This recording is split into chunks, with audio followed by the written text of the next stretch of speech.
Hello and welcome. You're tuned into the best in paranormal talk radio. This is Darkness Radio. I'm your host, Dave Schrader. That guy over there, that's Tim Dennis. Hello, Tim. Howdy. Listen, did you know this, Tim? There's a place you can go that has over 250 books specializing on all aspects of the paranormal. I think I did, yeah. Yeah, there's also around 100 plus books focused on strange and bizarre true crimes. Did you know that? Uh-huh. Yeah. We also have a place, Tim, where you can go for the best in paranormal and true crime swag. And we've got it all in one comprehensive place. If you go to darknessradio.com, click on the store tab, folks. You can click it in, go into our Amazon store. We have put together a great link there. All of the books that are featured on our program are in one place so that you can find them easy peasy. We also put the links up for the books that are featured in each episode on each episode. So if you're looking for that book and a quicker reference, it's always a part of the posting of today's program, which leads us, Tim, to today's program. Demonic Foes. My 25 years as a psychiatrist investigating possessions, diabolic attacks, and the paranormal. Releases officially October 6th. Joining us, Dr. Richard Gallagher. Dr. Gallagher, welcome to the show. Thank you for joining me. Good morning. You're welcome.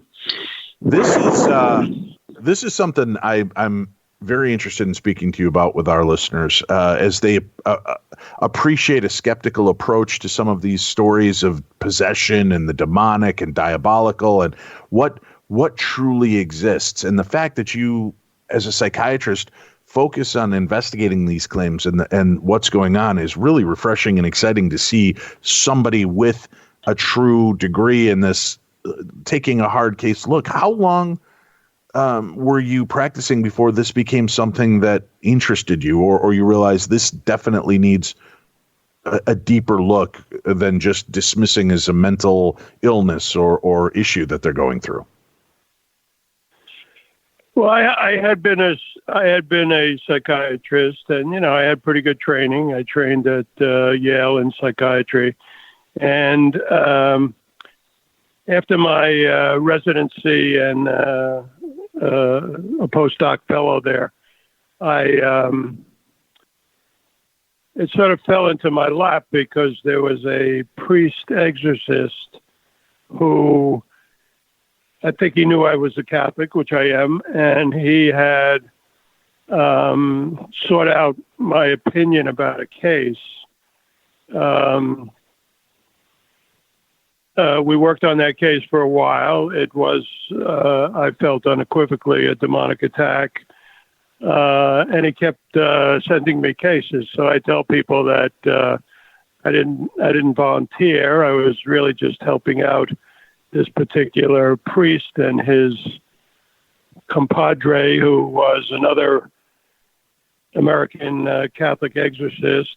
These two at that time were a little rare because there weren't a lot of exorcists officially appointed at that time. So they showed me a tremendous amount of cases. Subsequently, they asked me to join the International Association of Exorcists as a lay member, not as an exorcist, obviously, and I was their scientific advisor for a while, and then people started asking me to write stuff on this subject. So it all kind of fell into my lap. Nothing was particularly sought out by my part, but obviously I began to find the whole subject pretty intriguing.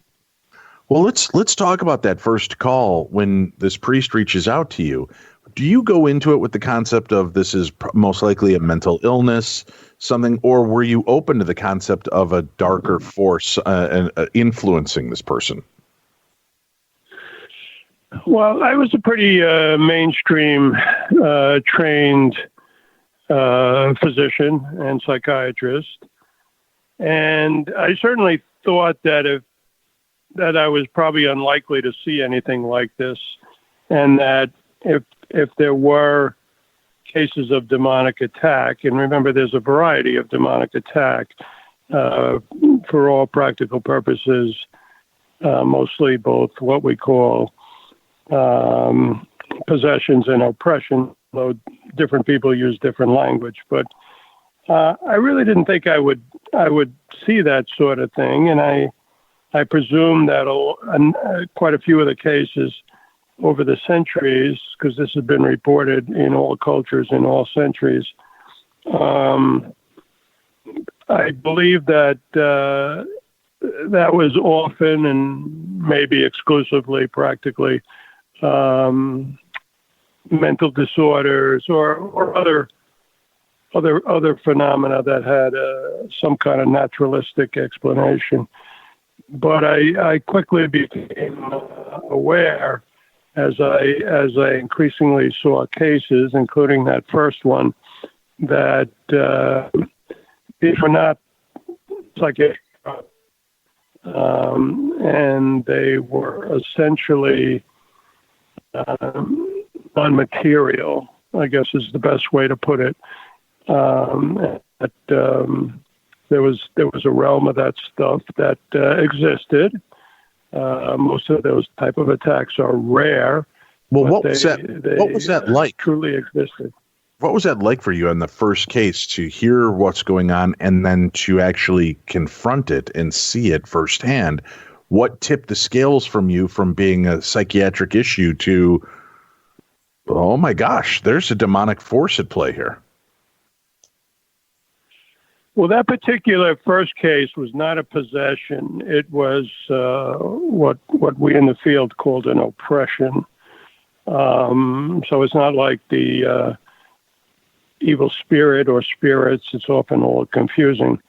It's not like they totally took over the personality, but as has been reported again throughout history, I want to emphasize right at the start that most people in history, and even most people in the United States and around the world today, do believe in evil spirits, and they believe that sometimes human beings can be attacked by that. So when people say, well, Dr. Gallagher, I think you're out of the mainstream, I say, well, maybe in my profession, although I know plenty of people in my profession who believe in this stuff too.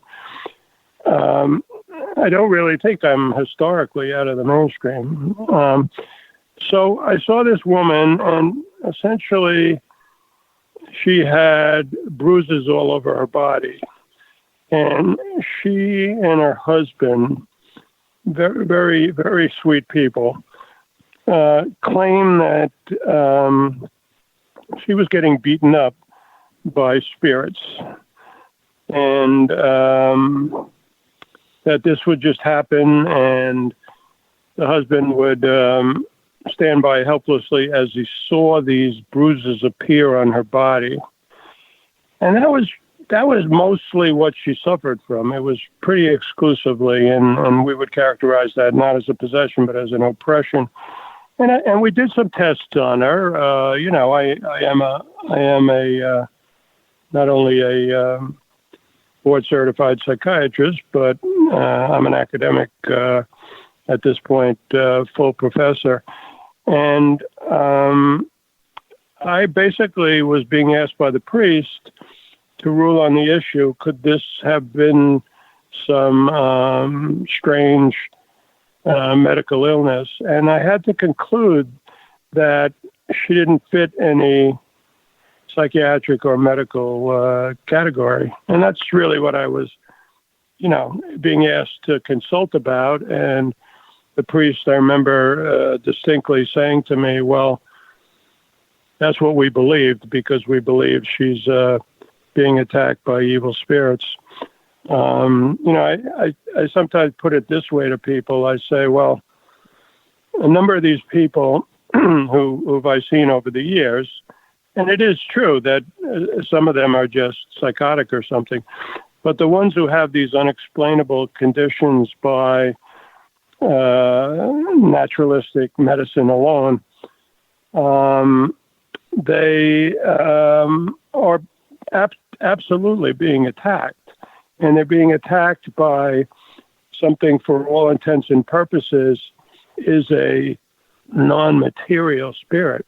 So I said, if it is being caused by a spirit, and if it is a type of unpleasant attack, well, by any definition, the conclusion is that that's an evil spirit. And traditionally as a Catholic, we call those demons. Now, when you are hearing from a woman that she's being beaten and abused by a spirit, and the husband is just standing by aimlessly, unable to help, is the first thought, oh my God, this guy's abusing his wife, and she's terrified and disassociating with it or putting it off onto something else? Well, absolutely. I mean, you have to get some kind of verification. And we did get some verification from other people who had seen it as well, that they had literally seen her acting as if she was being beaten, number one. Number two, these bruises appearing while the husband and these other people were just observing. So there was a tremendous amount of verification, and we try to verify, all these cases. Is there any chance that it might have been a demonic influence, but not so much on her, but rather on him? He was striking her, but it was something working through him. Could that have been a? And I know this. Well, look, you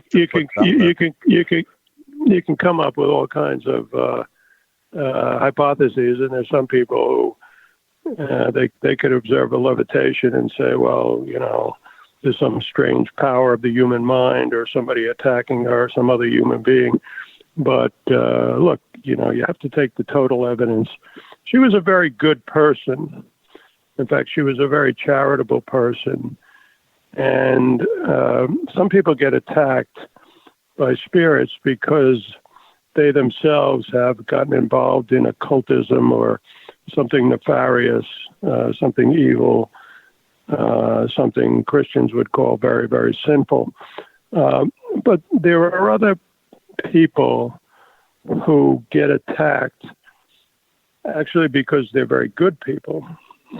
She was a very devout person. She felt, by the way, it's always hard to verify these things, but again, people around the world tend to believe in this. She felt that she had been cursed by a local brujo, as she called it, which means in Spanish means a sorcerer. And so, what do? You look at the total evidence, you look at the context, you make sure nothing medical is going on. You try to speak to different people. It really is a careful and scientific, what I would say is scientifically rigorous manner in which these conditions are diagnosed, and you come up with a likely hypothesis. I mean, people can always find different explanations for just about everything. But right, and I wasn't even necessarily looking for a different explanation, but just wondering if I mean, it's just strange to think that one person is targeted by a non-physical, non-corporeal entity. I often wonder, is it working through other people around her, and she's disassociating it because it is so horrific that it's put upon something else as opposed to a physical being. Well, look, there are these alternative theories. I mean, there are people who think that some people have some psychic ability to harm other people. There are people who think that people who are possessed by dead human spirits, or in the ancient world. And I studied classics as an undergraduate at Princeton. I'm well versed in ancient literature, and there are cultures that believe other explanations for why people get possessed. It's just that within Christianity and pretty much most of the major religions, by far the most common opinion around the world is that these evil spirits have the capacity to do this, and the religions tend to believe in evil spirits. And I'm not just talking about Christianity. I've worked with Muslims. I've worked with people of Jewish backgrounds and also people of no religious backgrounds, but also people from the East. In Hinduism, for instance, there's a very widespread belief in evil spirits. So you have to put together this evidence that I think is actually throughout history rare but quite massive in total, and you have to come up with what makes most plausibility to you as an observer. Does it make you wonder then who the true, in that kind of instance, who the true victim is? Now, we look at the bruised and battered woman and say she is the victim. But on the other side of it, do you look at the fact that during this oppression, which is not, that those are one of the steps up to possession, could it be that the attack is really trying to break down the man? You feel weak, you feel intimidated, you feel helpless and unable to help your wife, and help somebody you love is watching. So the abuse physically is taking place to her, but this thing is trying to break him. Or does it do this in this instance in order to break both kind of simultaneously? Well, I guess you could analogize this to, say, cancer. I mean, cancer strikes somebody, right? But it affects the whole family, and it would affect especially a loving spouse. So the husband, who also, by the way, and I worked with at Cornell Medical College for a number of years. I had studied abuse scientifically through some studies we did. And again, the husband was a wonderful, loving husband. Of course, he was distressed by this. And I suppose you could hypothesize that in that sense, he was sort of a secondary target, but he wasn't the one who was getting, the crap beat out of him. And so at least the physical manifestations, the physical suffering was exclusively hers.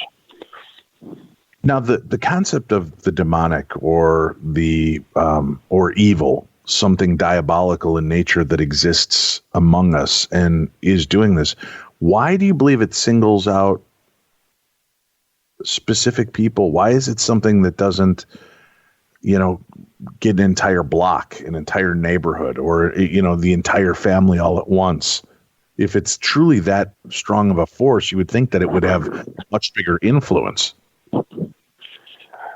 Well, its influence is limited. Again, I'm very much coming from a Christian perspective. And, I believe there's a lot of historical evidence for evil spirits, but I also believe there's historical evidence for Christianity. So which I assume, we're not going to get into, but the teaching has always been that God created angels and God created human beings. I do believe in evolution, by the way, but that this was the process through which God created human beings. And he has given both angels and human beings a fair amount of freedom. It's somewhat limited, obviously. We all have our natural spatial limitations, etc. But that a certain amount of the angels rebelled. I mean, I believe that is literally true. They turned against God, and they have a certain ability to attack human beings. Now, their ability is not unlimited. It's sort of, again, like human beings. There's a certain amount of evil in the world, but God created the world, and he does not cause the evil, but in a way he allows the evil for mysterious purposes, providential reasons, which Christian thinkers have thought about. In the same way, evil spirits who hate God and hate human beings, they seem to have especially hated what we call the God-man, or the Catholics think is the Son of God, Jesus. And so they have a certain realm of freedom at this point in history to attack human beings. And it's not that, God wants that to happen any more than he wants horrible tragedies to happen, but they are allowed in his providential purposes. There was a famous Christian philosopher and thinker in the early church, as I'm sure you know the name, Augustine of Hippo, St. Augustine.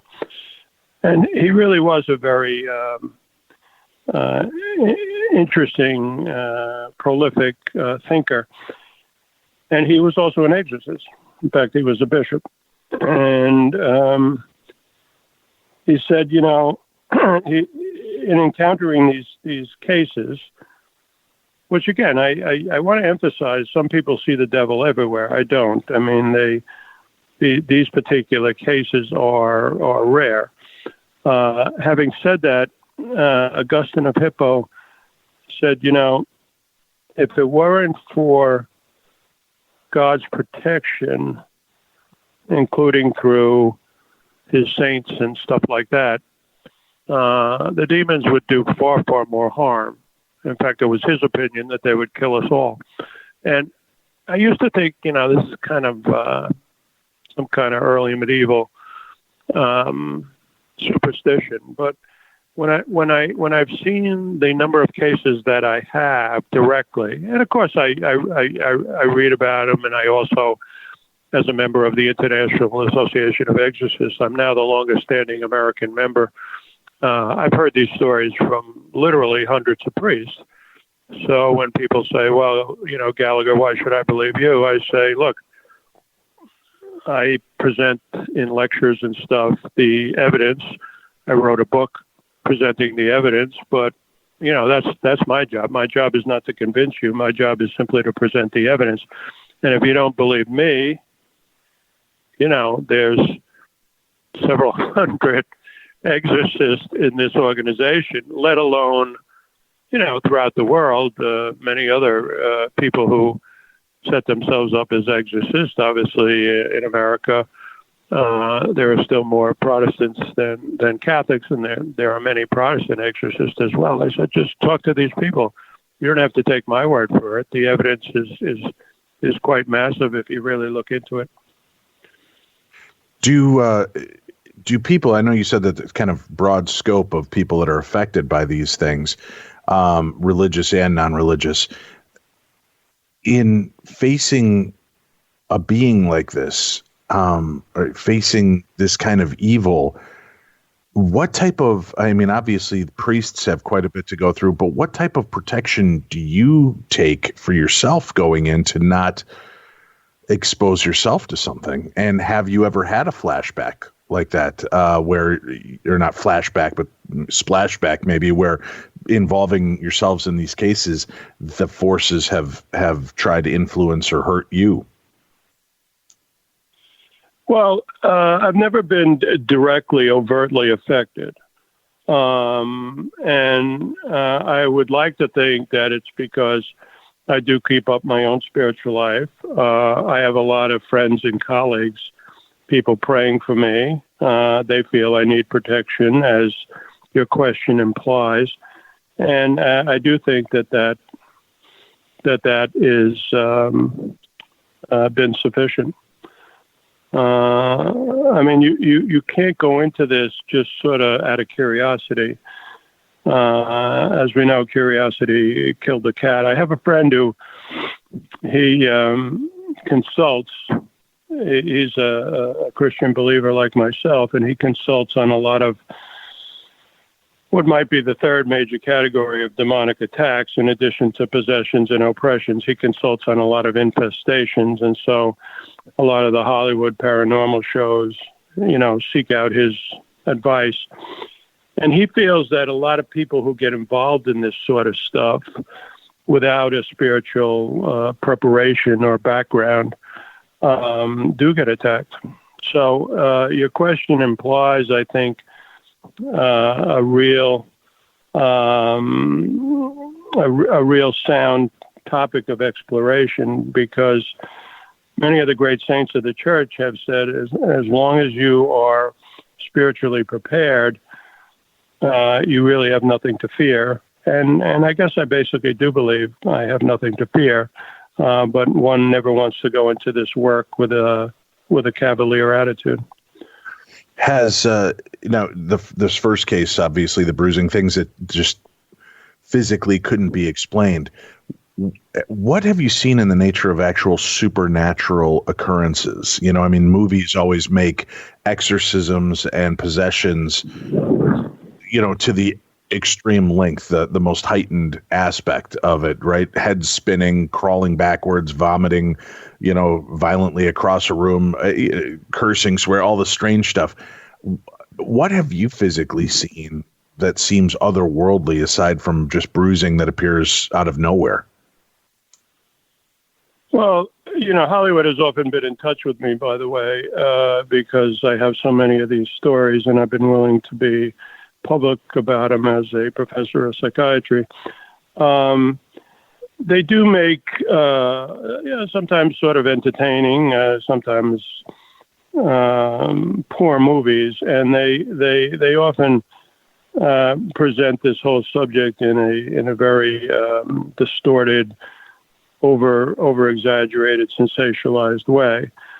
But I myself have seen pretty much all the criteria that the Catholic Church has rigorously advocated looking for. So I've seen people with many times, because I've been to a couple of hundred exorcisms. Again, I always emphasize to people, I'm not an exorcist, so you know, I'm not doing the work of exorcism. I'm just really consulting for people, generally clergy, and examining the cases. But I have attended exorcisms, and that's where you see, especially while the patient is in a possessed state, because the people are usually not in a possessed state 24/7. But I've seen these episodes where, again, the whole 9 yards, a voice seems to take over and speak out of the person. But what gives it particular credibility and helps one distinguish it from, say, a mental disorder, a person who dissociates or multiple personality or a psychotic individual, something like that, or just a suggestible individual, is that it fulfills the criteria that, again, within the Catholic Church, although a lot of Protestant ministers would agree with these criteria because they've seen it themselves, there have traditionally been ascribed, and this is in official documents of the Church, what they call the Roman ritual, which was codified in 1614 and is still in use today in revised form. They advocate that one looks for, especially, not exclusively, but especially one of three criteria. One, abnormal, immense strength beyond what a human being is capable of, or other truly abnormal physical aspects of movement, like a levitation or something. And number two, that the person or the entity, you know, presumed possessing the individual is speaking foreign languages. And third, that person has some psychic knowledge that they would not have otherwise. Now, if somebody exhibits, I mean, truly massive superhuman strength, if they levitate, if they can speak foreign languages that they've never studied, and if they truly have in this, while this spirit is manifesting itself, if they truly have this hidden psychic knowledge, which as a Latin word for it, latra, you then, it is presumed you're dealing with a separate entity apart from the person. I mean, I do not believe people on their own have such psychic abilities. And I certainly don't believe people can levitate and things like that. Once again, there's all kinds of theories about that. Could human beings have these latent capacities? I don't believe that for a minute. I believe that these individuals who exhibit this stuff, it's really the evil spirit who's doing it. But those are the criteria. In other words, it's rigorous. I'm a doctor. I mean, I'm not going to go diagnosing somebody without symptoms and signs. So I require myself, and the church has been requiring it for centuries, including in its official documents, that there be really hard evidence. That's the hard evidence. And I've seen that. I've seen these things. I've seen evil spirits speak foreign languages. They certainly, when the priest is doing the prayers, which are often in Latin, the spirit can be conversing with that priest, and I've seen that in many occasions, even in people who, they weren't brought up Catholic. They weren't. They certainly were not particularly educated. They didn't know Latin. Perhaps the most dramatic case I saw, which was described even by the exorcists themselves, these two exorcists that I originally worked with, was of a woman. I used the pseudonym, and in my book, Demonic Foes, every character is disguised a little bit, but the facts of the case are all completely 100% accurate. But I highlight a woman.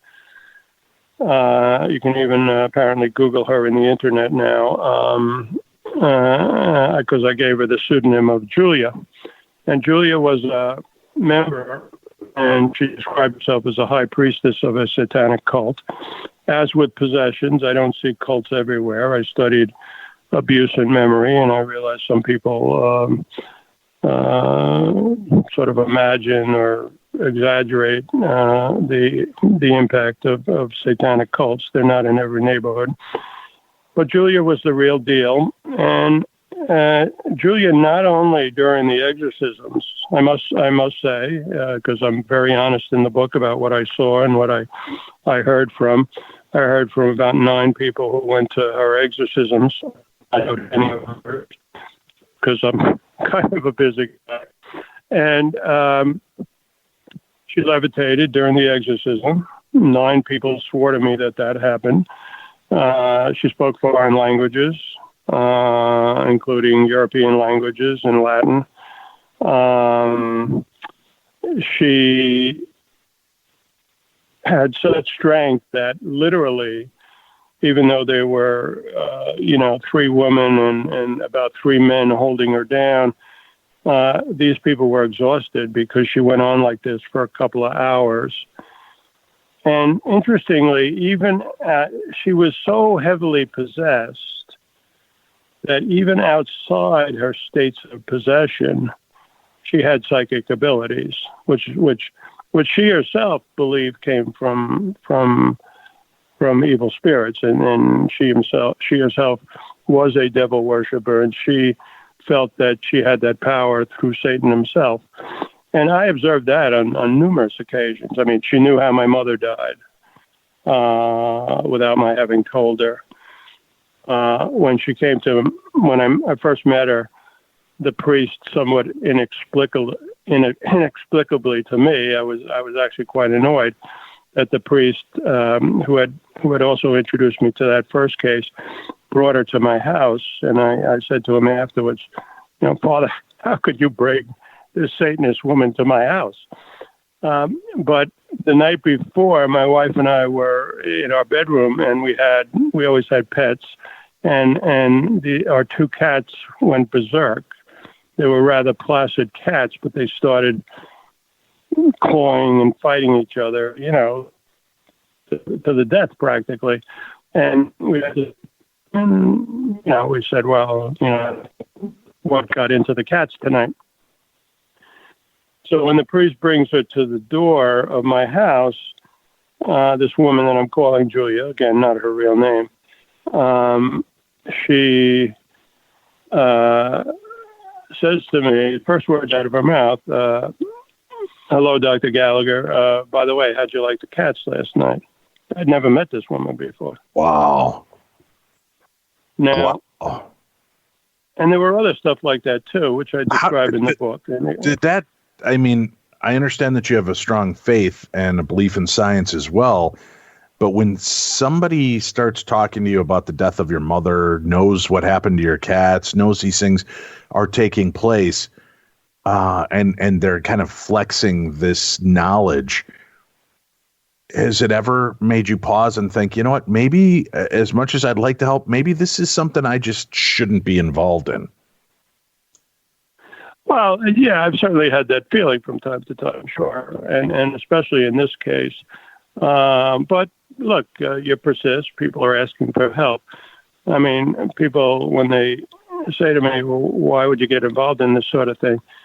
I tell people I'm a doctor. These people are suffering. Even this woman who had somewhat of a nasty side, she was suffering. She wanted my help. She wanted to talk to me.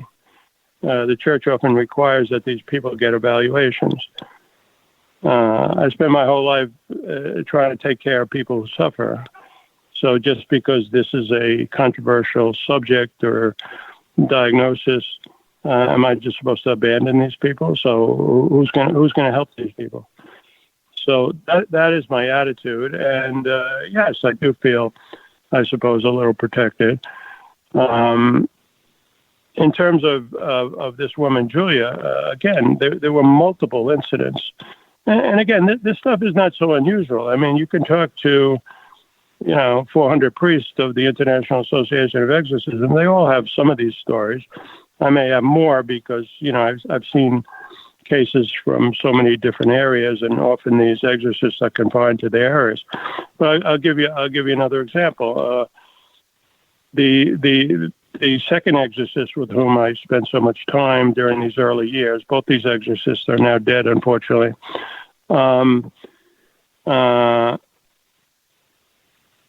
He was involved in the case as well. In fact, he was the real exorcist during the ceremonies.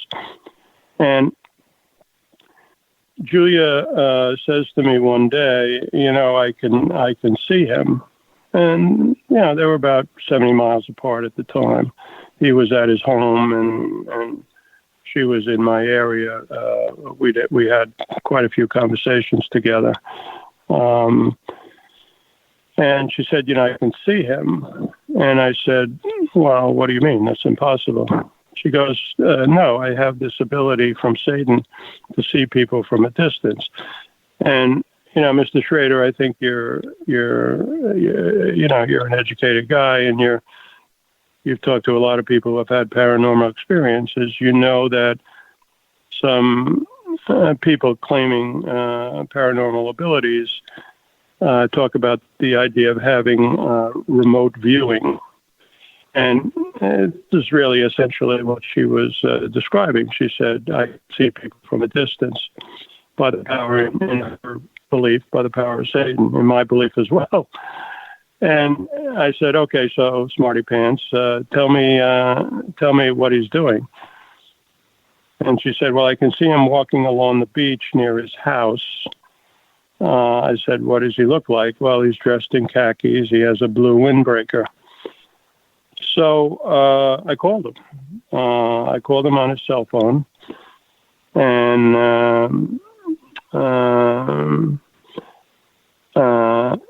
I said, Father, what are you doing? And he said, well, I'm usually home at this time, but I decided to take a walk and say my prayers, my breviary. And I said, and what are you wearing? And he said, who wants to know? And I said, well, just go along with this, Father. He said, well, I have khakis on and a blue windbreaker.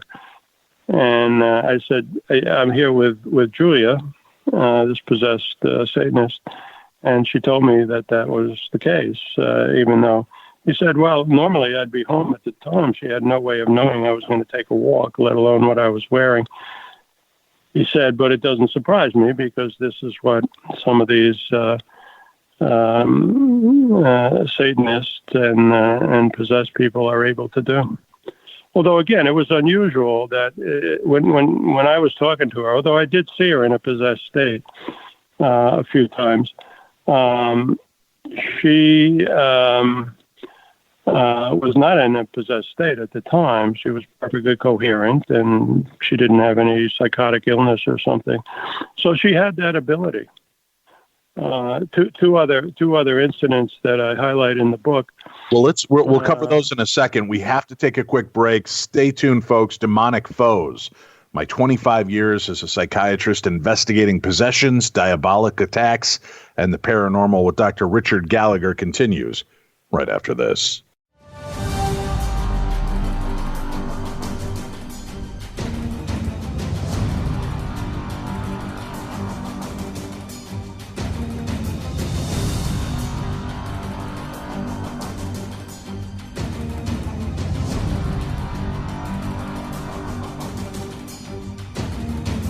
Welcome back to the program. Remember, you can find a link for the book in today's program guide, so it's right there for you. The book officially comes out October 6th, so it's out and available. Get your copy, and then rate and review these copies, folks. When you get the books from any of our authors, please take just a few seconds to rate and review them.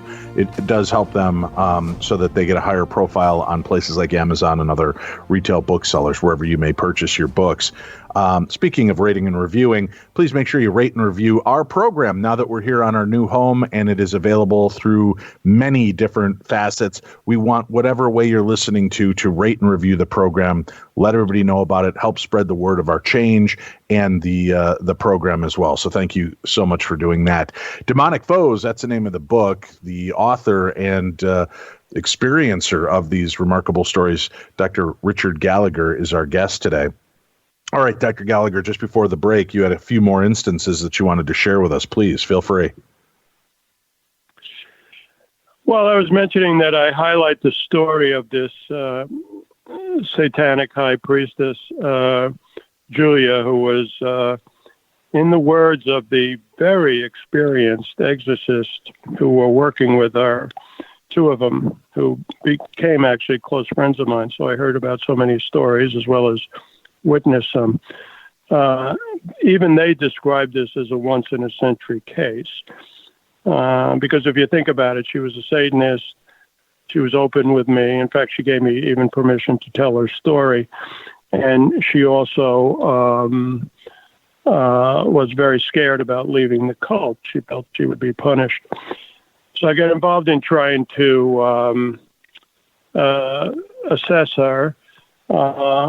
These priests were very experienced, and they were both very actually instrumental, especially one of them in founding the International Association of Exorcists. So they were hardly babes in the wood. They were very knowledgeable about possession, and they felt this was a once-in-a-century case. And so they asked that I speak to her from time to time, not because they were unsure about the fact that she was possessed. They knew darn well she was possessed in a very dramatic way. But they wanted me to work on her motivation because she was quite ambivalent about getting exorcisms. The reason she agreed to an exorcism, a series of them, was because she wanted to be rid of the possession. And she was suffering a lot from the possession. On the other hand, she was also afraid of that the cult would retaliate against her. So I realized that I was often talking to someone who was not only tormented by evil spirits, but also afraid of her cult. Although she did like what we had started to get into before the break, her psychic abilities. So two more telling incidents about her possession. So I was driving in the car. The priest was driving. This is the first priest I talked about, who was also involved in this case, as well as the priest that eventually Julia thought she could view from a distance, this paranormal ability of remote viewing. So she's sitting in the back seat of the car, and the priest is driving, and we're talking about where and when they're gonna have exorcism. And all of a sudden, this raspy voice comes out of this woman. She's sitting in the back because she was with us at the time, obviously. And the voice, in a very nasty tone, obviously using the vocal cords of the woman I'm calling Julia, but in a pretty distinct tone of voice, says, I'm not going to try to imitate it, but it sounded something like, "We told you, leave her alone. She's ours. Leave her alone, you effing priest." And, my eyes opened a little wide. And the priest looked at me like, "You see what we're dealing with?" And then I remember what she went on to say. She spoke like this for about 5 minutes. And she said, "You'll pay for this, you..." Again, she addressed the priest. She didn't address me.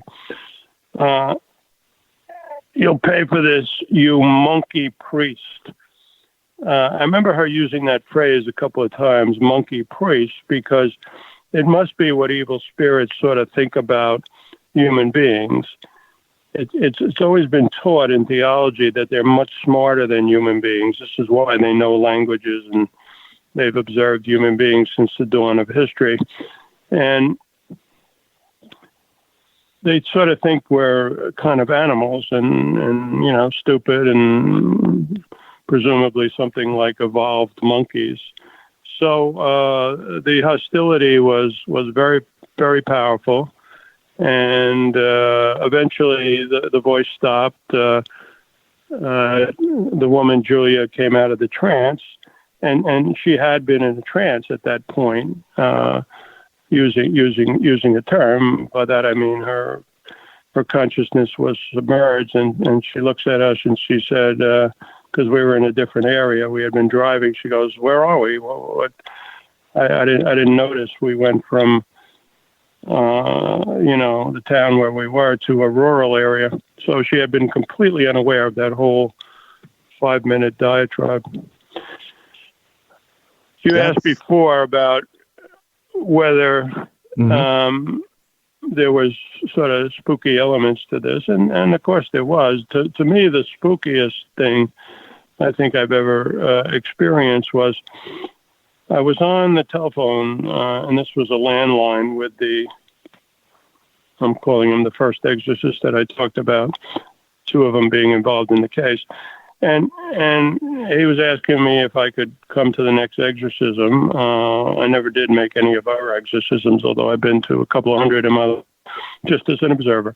And we're talking about the date, and we're on the landline, and we knew where she was, because she was like a long distance away. She had went to her home for a while, which was not in my area.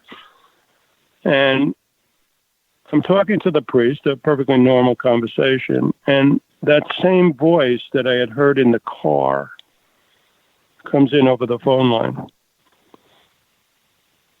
And again, I'm not trying to imitate it exactly, but it was, again, addressing the priest, not me. Or he said, "Leave her alone, you," again, epping cleric, whatever word she used. You'll be sorry, you'll never succeed. This is all very, very typical utterances from these evil spirits who are kind of malicious and arrogant and proud and are always boasting, the priest will have no success. Now that was the only time I remember where the experience of the hair going up on the back of your neck was literally true, because that was a pretty spooky experience. And when you're dealing with these infestations, oppressions, or full-on demonic possessions, do you see that it starts with one member of a family and starts leaking over to other members, or is it uniquely one target in every home? Well, it usually is one person. Somebody was asking me the other day about the Denzel Washington movie Fallen, where one person touches another and the spirit goes to the second person, and then there was like 40 or 50 people involved. I said it doesn't happen that way. Now, it is true, especially in an infestation. You were talking about effect on other people. There could be an infestation, say in a family's house, where a lot of people are affected, but it doesn't usually, like a possession, go from one person to another. And in most instances, is there one specific trigger that seems to set this off? I know that you said some people welcome it or invite it in by being devil worshipers, Satan worshipers, whatever you want to refer to them as.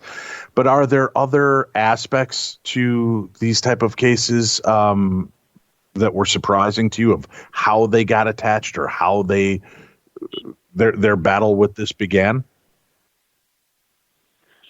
Well, there are patterns, put it that way. And again, it's not only that one has to see this phenomena to make a diagnosis. And from a scientific point of view, let me digress for half a minute. Modern science is based on what's called by philosophers the fancy term methodological naturalism, meaning, we presume that things don't have spiritual causes. It's a method, and it's a method that since the Enlightenment and even before has resulted in many, many advances, and it requires experiments, replication, et cetera, et cetera. It's sort of what you learn in high school science courses. The nature of evidence for things like possession and demonic attacks and the whole realm of the paranormal in general, you can't do experiments on it. So it's based on history. And you have to say, like any other thing in history, well, what is the evidence? I mean, the evidence is overwhelming for this stuff throughout history. Although, again, but these spirits also are attempting to hide. So a lot of people say, well, why don't you just videotape this stuff? But you're dealing with creatures who have their own agency, who have their own abilities. They're not going to perform for the camera. The famous French poet Baudelaire said the devil's greatest trick is to pretend that he doesn't exist. I mean, to a lot of people, demons do not want to appear. They don't want people to believe in them. But to other people, strangely enough, and it's a whole strange realm, but life is pretty strange. They seem to have the ability and the desire to attack certain people. And again, there is a context to it. It's not just the phenomena that you observe; it's the context. So sometimes, and these people don't get possessed, but they will attack very holy people. And there have been many reports in different religions about that. But number two, they usually attack people who, you use the phrase, invite them in. People are indirectly inviting them in. I mean, Julia didn't want to be possessed. She wanted favors from Satan, and she felt that she got some psychic abilities and that sort of thing. But and she expected to be rewarded even after her death. She expected to go to hell, and she expected to be rewarded in hell. I think that's a pretty foolish way of looking at things, but that was her attitude. So the pattern of the context in which a person is likely to get attacked is also very important. It's a part of, in a way, you could say, the total diagnostic process. Now, you and the made people who get it. In fact, if I could ask, you mentioned something interesting earlier. You said you don't see a devil in every cupboard, basically, right? You don't believe that this is happening to everybody. It's very rare, yet you've been a part of hundreds of these. How often if there are hundreds that are true, how many come believing they're possessed that are not? Well, plenty of people believe they're possessed and are not. And, when I say hundreds, I have probably seen about 100 possessions in my life. I've seen a couple of hundred oppressions. But again, remember that's over 25 years. So it's not like I'm seeing them everywhere. Well, for most of us, one is more than enough in a lifetime. You've seen 100, even if it's spread out over a 25-year span. That's pretty terrifying to consider. But do you treat the people who believe they're possessed in a similar manner because of the psychology of why they believe what's happening? Well, let me get back to your question, and then I'll segue into what you're asking now. So the context of a person getting attacked is often a person who has turned to serious occultism, like Julia, like devil worship, and often the two go together, have turned to evil. I encountered a gangster once who wanted to be top of the gangster heap, and he had turned to a type of devil worship, and he was very successful for a while until he got thrown into prison. So.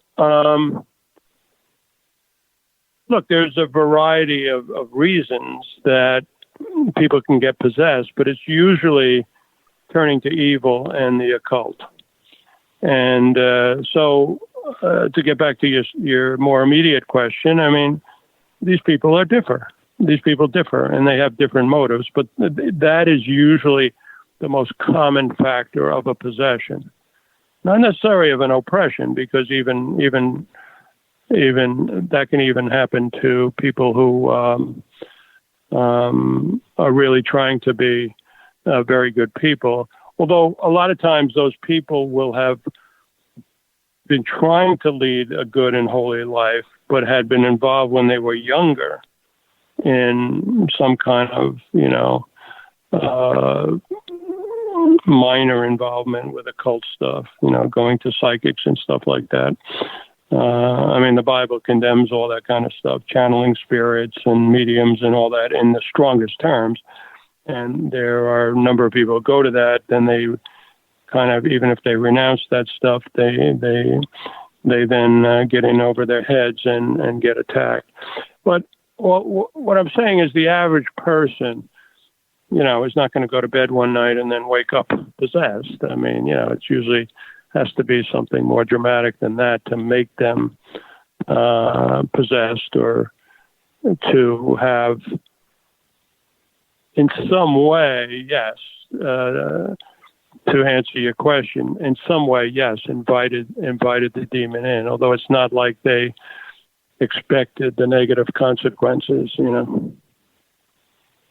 There are all these fascinating stories that are kind of sprinkled through literature and history of selling your soul to the devil, right?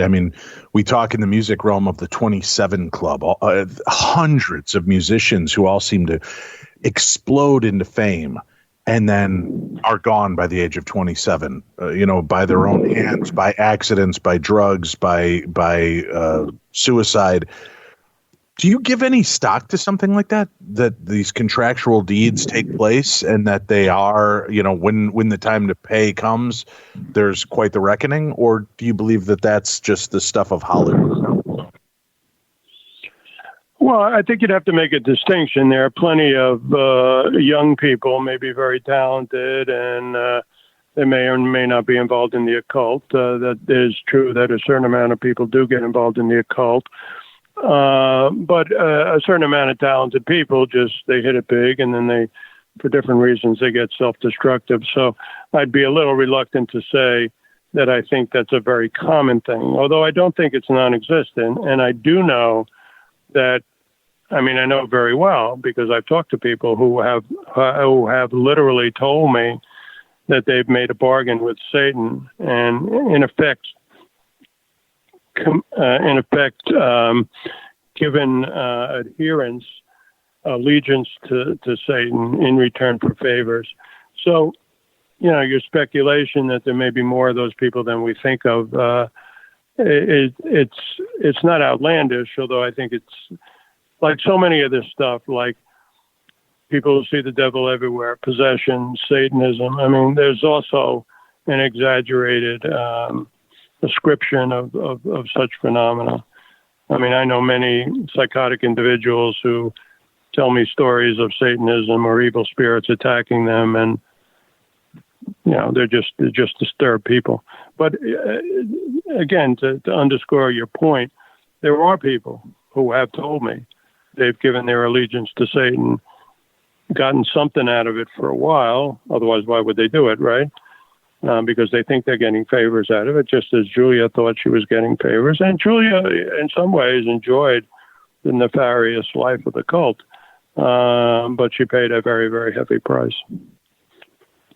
Do you see that there are people that you have helped break from this demonic force with an exorcism that miss that and go back to it and end up re-inviting these things back into their lives over and over? Oh, absolutely. And again, Mr. Schrader, these are not patients of mine. I'm not really treating these people. I mean, even Julia, I talked to her an unusually long amount of time because she was quite frustrating to the exorcist, because she'd agree to an exorcism, then disagree, and then an exorcism would be scheduled. She wouldn't show up. I mean, she's obviously enormously ambivalent. So that's why they asked me to speak to her. And often I will help the person understand what's happening to them, as well as verify for the exorcist that this is not just a schizophrenic person or a person with simple sociopathy or histrionics or suggestibility or something. But these are not patients of mine. So I think I've been a part of the process of their getting help, but they're mainly getting help from the exorcism.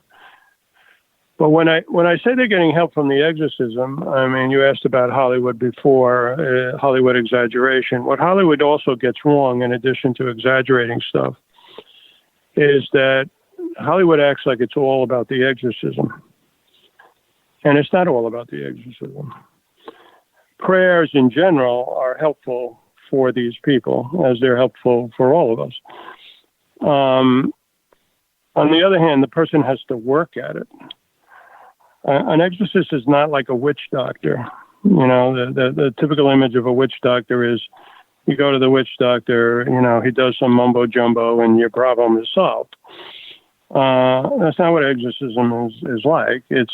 Exorcism is part of a pastoral ministry. It's part of an effort to get the person to either reform their life or deepen their spirituality. They have to fight it themselves. And if they don't, for instance, Julia ultimately refused to leave the cult. Well, it's not surprising she wasn't liberated. I mean, you can't have it both ways. And again, to return to your immediate question, a person could be freed. Now, they have to work at it, but they could have an exorcism. And I'm not minimizing the value of exorcism. It's a very powerful ritual, but it's only part of the process. But a person could have had exorcisms, could have been freed from a possession, could have worked on it, and then relapsed. I mean, there's a point in the Gospels where Jesus warns that can happen. And I think he was pointing out a real phenomena, that it is possible for people to regress and then get attacked again. Yes, absolutely. I've seen that happen too. I've asked this of a few other people that have worked in the field, but because you've seen so many possessions, is there a specific force, demon, whatever you want to refer to it as, that reinserts itself into many people? So, just giving a fake name, Coffee Cup the Demon. Will Coffee Cup appear here, and then maybe 8 years later you run into Coffee Cup again at another location, another person that's dealing with it, or is each one individually and specific to itself? Well, again, there's a couple of distinctions that have to be drawn. First of all, we're dealing with spirits. Now, they're spirits who strangely have some ability to affect material reality. Otherwise, they wouldn't be able to do the stuff they do, and they wouldn't be able to attack a human body, which is material. They can't really affect somebody's soul. Although they can take over the consciousness because that's a material thing through the brain, and they can attack the body. But as spirits, it's a hard concept for us humans to understand. It's not like they exhibit spatial locales the way human beings do. They have, when we talk about a possession, what we're really talking about is they have the ability to act on people. And yes, the same demon could act on different people at the same time. Absolutely. Now, when they give their names, and that is, even the ancient Mesopotamians used to ask for the names of evil spirits because, again, possession and exorcisms have existed throughout all history. I often cite the magnum opus on that. It's a book by a guy named Professor Osterreich from Germany about 100 years ago. William Peter Blatty read his book before he wrote The Exorcist. And he gives evidence of possession throughout all of history. And a lot of these ancient cultures, as well as the Christian cultures today, put a great deal of emphasis on getting the name of the demon because it's believed to be that sort of a admission on the demon's part that he has to submit to the power of the exorcist. But a lot of times demons also lie about their names, or they may say, I'm Satan or I'm Beelzebub, when in fact they're not Satan or Beelzebub, but in some ways, we suppose, they're acting under the authority. It seems to be a very hierarchical system where, you have a boss and you better obey the boss or you're going to have consequences. But they may give all different sorts of names, some of which presumably are accurate. And then there's always disputes about these things because they're basically trying to lie and confuse. Lying and confusing are their main strategies. So you have to realize that when they give a name, it may or may not be accurate. I know we don't have a whole lot of time left together, but I'm just curious, in dealing with this, you said that, in some instances you don't see them in the full-blown possession state. Have you seen the things of the eyes changing colors? Obviously the vocal intonations, so many people have seen that on TV that it makes you wonder, is it a psychological break? But seeing other manifestations, the eyes change, strange physical disturbances, or other things appearing with them, does that ever happen? And if so, could you give us a few examples of what you've seen? Well, I've seen some weird stuff. You see people whose eyes are completely white. I've seen that. But again, there are also medical conditions that can cause that. So I can't emphasize strongly enough that you have to take the total context. The reason the church puts emphasis on the languages and the superhuman strength, you might say, as well as the psychic abilities, is because we don't believe humans have that power. So you must be dealing with some kind of foreign intelligence. Osterreich, who wrote this massive book, it's about 600 pages, translated from the German in the American version that I've read. He talks about this stuff, again, throughout all of history. And some people will say, well, it's only these, ignorant or crazy Christians who see cases of possession.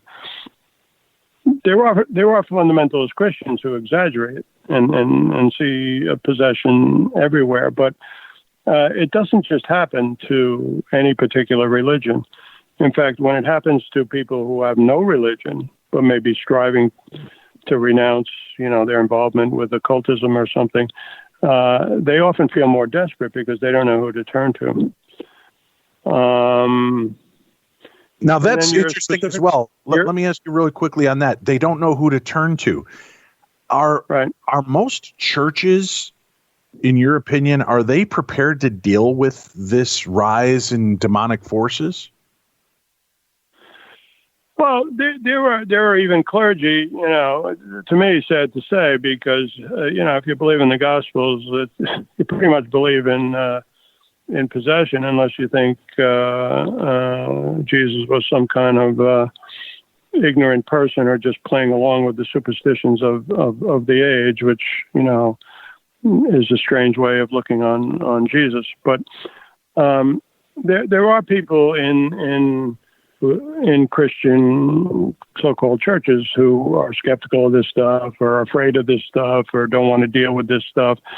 But if you look long enough in the Christian churches, including in the Catholic churches, there are many more exorcists now than I would probably say there have been in even in past centuries, because the need has been thought to be great. Some people think that's just because of hysteria and a preoccupation, especially because of the media and this stuff, and that a lot of people are just ignorantly thinking their problems, maybe even wanting their problems to have a simple spiritual explanation. And I think there's truth to that. Other experts feel, well, with the decline of mainstream religions, Orthodox religions, and with the rise of what's sometimes called neo-paganism, where people are turning to ancient pagan beliefs and stuff, that there in fact are more of these cases. It's a bit of a dispute. I was talking about Osterreich, who is this German professor who wrote this massive book on possessions around the world in all religions, and all the phenomena that I was highlighting a few minutes ago, psychic abilities, human languages being spouted by these demons, these superhuman strengths. He was an agnostic.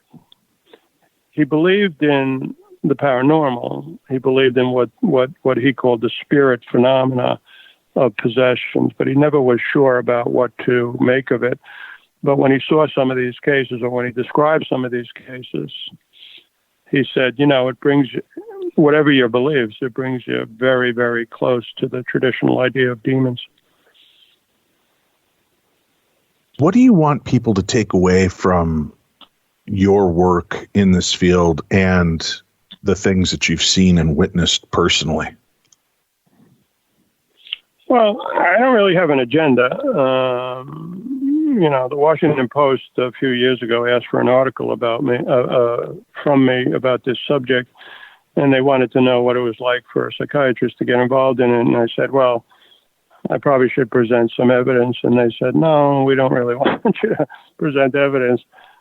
And the article got over 1 million hits in the Washington Post, pretty mainstream paper. And the comment section from these 1 million comments that were online said, Dr. Gallagher, could you present us more evidence? And that's, I think, when I really decided, well, to do this subject justice, I should write a book. And the book presents evidence, and the reader can decide for themselves. I was fortunate enough to get HarperCollins, I think is the second biggest publishing company in the world, interested in publishing this book. It's called Demonic Foes. It's coming out Tuesday. You can pre-order it on Amazon and all that, so it's readily available. But when people said, well, why did you write the book? I said, well, I thought it was of value to people who are interested in this subject or just curious in general about human behavior. It presents the evidence. It's not just evidence that I have. It's evidence that hundreds of exorcists around the world have. I just bring it together in a way because I've had a lot of personal experiences. That's a little different than why I first went into this field, because as I emphasized in your earlier segment, I went into this field to help people, and just because I was asked to voluntarily help assess cases. So that has been my main aim in getting involved in this field, not volunteering. But the main aim of the book is just to present the evidence and hopefully educate people who either might feel they're affected by demons, but maybe need medical or mental health, clergy and other people who get involved in these ministries. And there are lay people involved in these ministries. I'm certainly not the only, non-cleric involved. And also the book allows people to evaluate not the most important part of major religions, which emphasize the love of God and service also to our fellow man, but an important aspect of religion, which includes a kind of spiritual battle, which in one sense we're all involved in, although overt attacks are rare. If somebody is presenting that they believe they're possessed, is there a placebo effect, do you believe, by religiously helping them? Or do you run the risk of creating more bugaboos in the system by doing something like that? I just wonder if in the psychology of somebody believing that they're being influenced by outside forces, if you tell them, no, this is a mental illness, does that impact them more negatively than perhaps trying to just clear them how they believe they need to be healed? Well, I think the risk of suggestibility in people is not trivial. And this is why I tend to be against using exorcism except under strict criteria. And that has been the attitude of the Catholic Church. I mean, they have a whole Roman ritual which basically says the priest exorcist should not be doing exorcisms until they have moral certainty. And if they need to consult a doctor, they should do it. A lot of bishops in modern countries, Europe and America, require mental health evaluations because you are pointing out something that is a risk. Someone who mentally ill, you don't want them to begin to say, well, my real problem is I just need an exorcism, or I need some, mumbo jumbo prayers and I'll be fine, when in fact they have a serious mental disorder. And again, part of my job is people from time to time, you need to get psychiatric help. This is not a demonic problem. Sometimes it's disappointing because they want a simple answer. Right. Like people with mental illness, they want everything solved by a pill. And, I actually teach psychopharmacology and psychotherapy at two different medical colleges. And, it's hard for people to get better. But there is no magic pill, although pills can be, medications can be very valuable. And, I say to people, it's a process. You have to.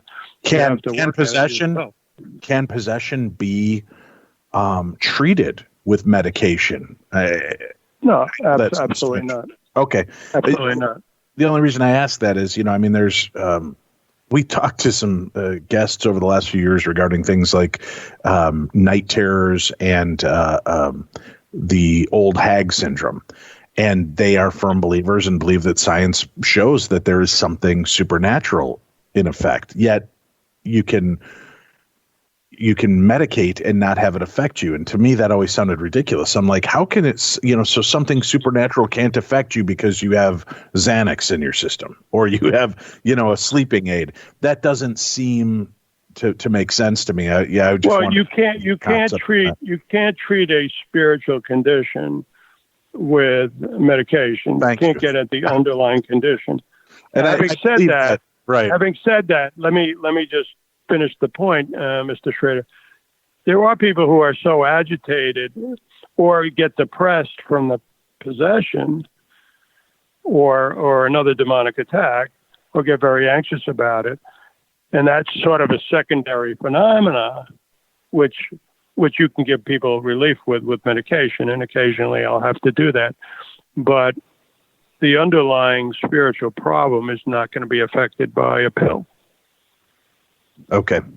All right, good. That's what I was curious about.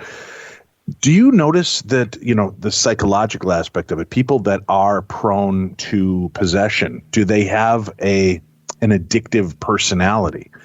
Is something like this easier to affect somebody who might be an alcoholic or a drug user or a gambler or a sex addict, somebody that's already kind of got this predilection to a fracture in, and not saying that makes us horrible people, but there's already a chink in the armor and it's easier for these forces to get in through those and then fulfill bits of those desires to really kind of lynch people in? Well, I've known and treated many, many alcoholics in my life, and many of them are actually very wonderful people that have a kind of problem or weakness. People talk about opening a door, and I don't particularly like that language, but it is true that demons will sort of play on people's weaknesses. But it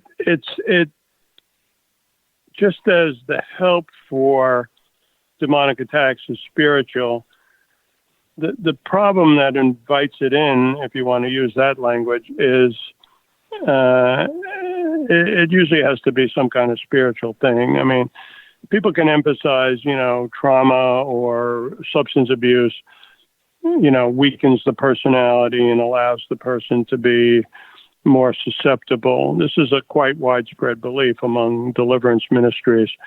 But I think it has to be taken with a certain nuance. It's because those things can lead to, let's say, spiritual weaknesses, anger, resentment, bitterness, a wish for revenge, a refusal to forgive. Those are the kind of things that really might allow a demonic attack to be more easily happen. But again, you shouldn't say alcoholism, is going to cause a demonic attack. I mean, there's tens of millions of people with drug problems. There's tens of millions of people who've been traumatized. These people are not. The majority of these people are not obviously demonically attacked. I just wondered if the people with that kind of opening are easier to affix to than somebody who is not in those more vulnerable states, I guess is what the point was. Not saying that all alcoholics or drug addicts are going to become demonically possessed, but is that an in for these dark forces?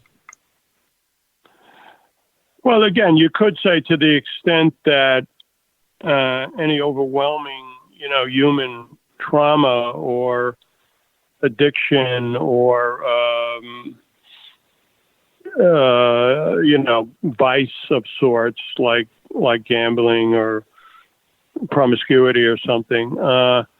In one sense, it kind of makes the person a little more vulnerable because it makes the person a little more spiritually vulnerable.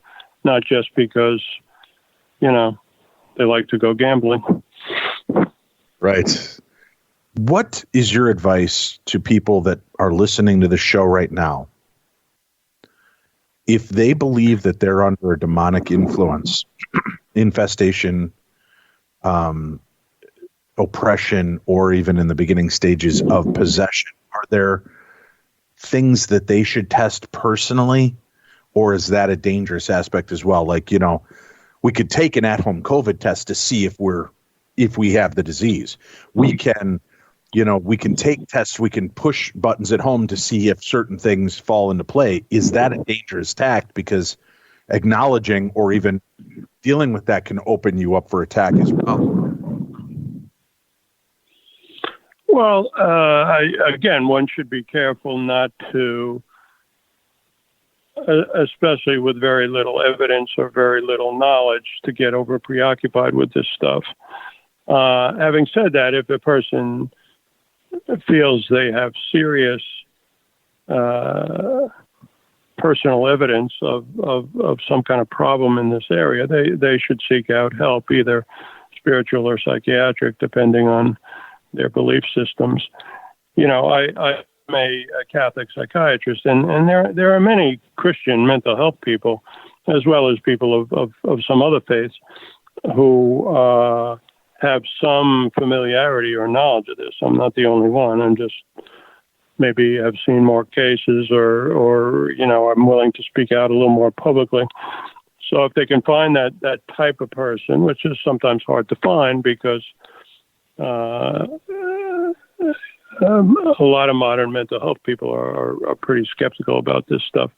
And they see people like psychotic individuals who, claim to be hearing voices, but that is part of their medical disorder. So they tend to generalize and say, well, all these cases are just, people who are off their rocker.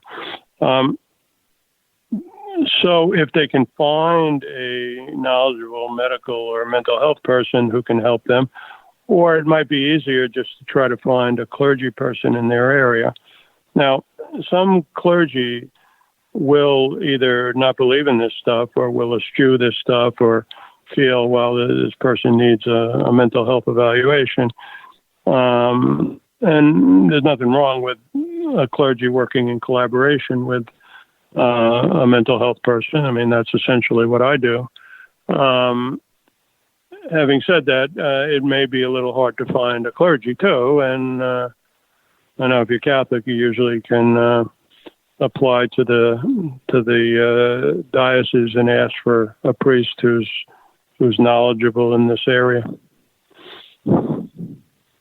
And should they try to deal with it themselves? If they're, afraid of being ridiculed or mocked, is there a way that someone can beat the devil himself? Well, I think if someone strengthened themselves spiritually and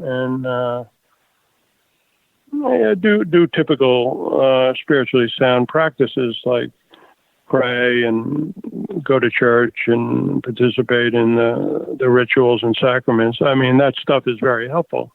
In fact, that's an integral part of the process, whether they get outside help or not. But they ideally should do it in collaboration with people knowledgeable about this stuff.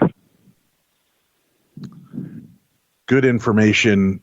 Scary to think that there's, this isn't just the imagination of Hollywood. This isn't just over-religious zealots selling, stories of good versus bad, of theology that you have to turn to your God in order to avoid these things, because seeing it firsthand, and you are a skeptic. I do want people to realize that it wasn't something that you went into maybe cynic. I don't know what the right term is for this. You didn't just walk into this believing this happened. You had to be shown and proven that this occurred as well. I think, again, if you don't mind me mentioning the book again by HarperCollins, The Demonic Foes, coming out on Tuesday. I think one of the publicity blurbs said something like, or maybe it was a review saying, Dr. Gallagher turned from cynic to believer. I mean, I was never really a cynic. I certainly was skeptical that I would ever see a case or that these things existed in any kind of prevalent form. And again, one shouldn't go to the opposite view either. And act like these things are common. They're rare. But like a rare cancer, let's say a very rare esoteric cancer, these people need help too. So we shouldn't ignore them. And especially as a doctor who's come to believe in this stuff, who has turned from being reasonably skeptical to at least recognizing that these things happen, albeit rarely. Look, I mean, what I've tried to do over the decades is to help people out, and hopefully the book will aid that process. Have you noticed in any of these cases, was there any crossover of people believing that they were abducted by aliens that led to something like this? Because there's been people out there, theologians and religious writers, who believe that the alien or UFO phenomena is tied to the demonic realm, and that's just the guise they're taking. Well, there are many believers who believe that there are only, I mean, let's put the phenomena of alien abductions. I don't want to focus on that, but let's put that in the realm of psychic phenomena, okay? And there are many believers who believe that there really are only two sources of psychic phenomena. I mean, unless, I'm not talking about obviously people who are simply mistaken or hoaxing or psychotic or something. And the traditional, more orthodox way religions have approached that stuff, and this goes from the Hebrew Bible, the Tanakh, to Christian scriptures, to Islamic scriptures, that psychic phenomena are either supernatural, and, you know, people might have rare apparitions and that sort of stuff, or they're demonic. So I don't regard it as a ridiculous theory that pretty much all psychic phenomena, and that include ghosts and stuff like that, let alone alien sightings, it's not an implausible belief that stuff is demonic. Do I believe that, you know, aliens are coming, you know, real material aliens are coming to Earth? No, I don't. I believe it's a psychic phenomena. But people have had very powerful experiences, and it requires some explanation. A lot of more traditional believers of different faiths, not just Christians, believe it's likely, given all the confusion and sometimes attacks that people can experience, and those reports, at least in these rare instances, can be quite credible. It does smack of a possible demonic strategy, because the one thing I've noticed over the years about demons is they assume, it is true, they assume a variety of forms. I mean, I've had people who, and there have been famous people in history like Ignatius of Loyola who have claimed to have visions of angels or beautiful images of all different shapes. They think comes from God, and it turns out that they eventually conclude they're demonic. So there is probably a wide range of phenomena. I mean, the ancient world believed in gods, and the early Christian church interpreted a lot of those manifestations from gods and goddesses as essentially demonic. And in pagan culture, you know, gods were sometimes malicious.